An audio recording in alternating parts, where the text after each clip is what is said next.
Ndugu zangu, kwa waganga wote ambao wenyewe tumejifahamu ni mganga ambaye yenyewe uko ndani ya nchi, nje ya nchi, mikoa tofauti. Tarehe 27 mwezi wa 9 ni pigo kubwa sana kwa waganga.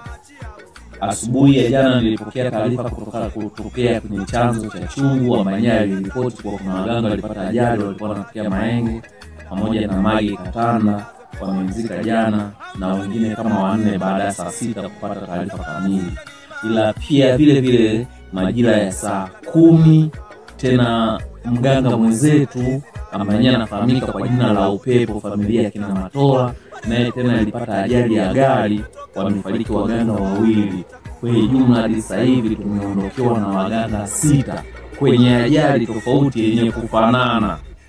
Umeona? Kwa hiyo tukumbukeni waganga. Tarehe 27 mwezi wa 9 ni pigo kubwa sana kwa waganga ambao wenyewe limetukuta.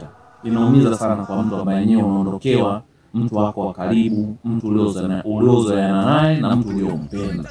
Kwa hiyo na ripoti hilo na mulipokee na mutunze kumbukumbu. Kila inapofika tarehe 27 mwezi wa 9 mjue tumepigika katika pigo kubwa sana.